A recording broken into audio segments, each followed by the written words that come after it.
ये बात सच है, मेरे बेटे की आवाज नहीं गूंजी। मैं उसको एक बार पार्क में खिलाने के लिए लेके गया था, तब वो 4 साल का था। मैंने ये बात उस दिन पहली बार नोटिस की। पार्क से घर की तरफ लौटते हुए रास्ते में एक सुरंग आई।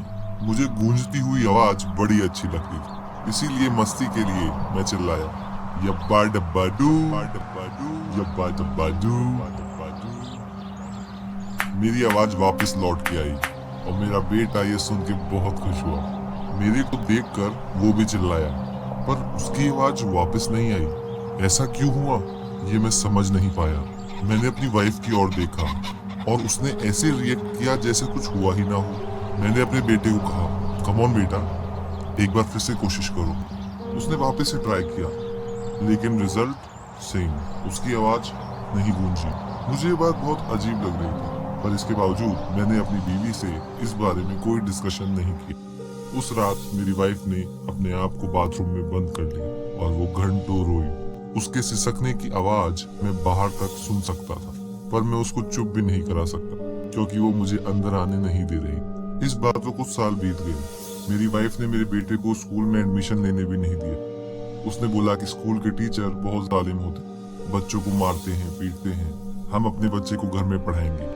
मैंने उससे बहस करने की कोशिश की, पर उसने मुझे ये कह के चुप करा दिया कि उसे पता है कि हमारे बच्चे के लिए क्या अच्छा है और क्या बुरा। मेरे बेटे के कोई दोस्त नहीं थे क्योंकि मेरी पत्नी काफी ओवर प्रोटेक्टिव थी। वो उसे कहीं बाहर जाने नहीं देती थी और इसीलिए उसका सारा समय हमारे साथ निकलता था। मेरा वाइफ का उसके प्रति ओवर प्रोटेक्टिव होना भी सही था क्योंकि वो हमारा इकलौता बेटा था। मेरी वाइफ को कंसीव करने में बहुत दिक्कतें हुई थी। हमें IVF का ट्रीटमेंट लेना पड़ा, तब जाकर हमें कहीं एक बच्चे का सुख मिला। इसीलिए वो हमको बहुत प्यारा है क्योंकि वो बड़ी मुश्किलों से हुआ था।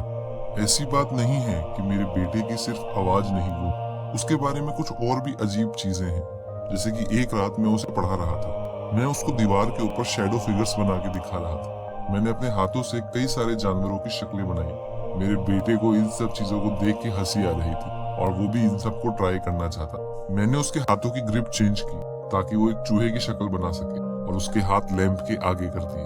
बट ये क्या, मैंने उस दिन पहली बार नोटिस किया कि मेरे बेटे की शैडो भी नहीं बनी। मुझे उसके हाथों की परछाई दीवार पे नहीं दिख रही थी। ये सच नहीं हो सकता। मैं सोच में पड़ गया। मैं भाग के बाथरूम की ओर गया और दरवाजा खटखटाया ताकि अपनी वाइफ को इस बारे में बता सकूं। वो उस दिन भी बाथरूम में थी और रो रही थी। वो पिछले कई सालों से रात को अपने गम को भुलाने के लिए बाथरूम में जाके रोती है, पर उस दिन मुझे उसकी सिसकियां सुनाई नहीं दी। वहां एक सन्नाटा था। मैंने उससे पूछा, क्या सब कुछ ठीक है?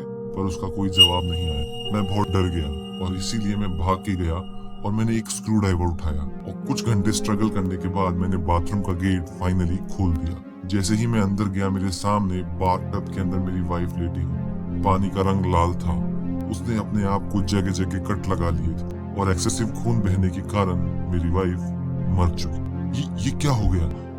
मैं ये समझने की कोशिश कर ही रहा था कि तभी मुझे वहां पे एक कागज का टुकड़ा मिला। उस नोट पे लिखा था, मेरे प्यारे हस्बैंड, मुझे माफ कर दो, पर मैं ऐसी झूठ की जिंदगी और नहीं जी सकती। हमारा बेटा मर चुका है। जब वो 2 साल का था, वो कैंसर की वजह से मर गया था।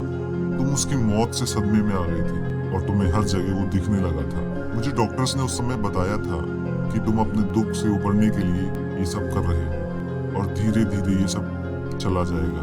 पर तुम्हें हमारा बेटा दिखना बंद नहीं हुआ। वो आज भी तुम्हारी यादों में है। मैं तुम्हें नहीं बता सकती कि मेरे मरे हुए बेटे को जिंदा रखने के लिए जो मैं नाटक तुम्हारे साथ रोज करती हूँ, उससे मेरे दिल के कितने टुकड़े होते हैं। ये दुख मुझे अब लेके डूब रहा है। पहले मेरे बेटे का दुख और अब तुम्हारी ये हालत का दुख। मैं इस सब को लेके जी नहीं सकती। I am sorry.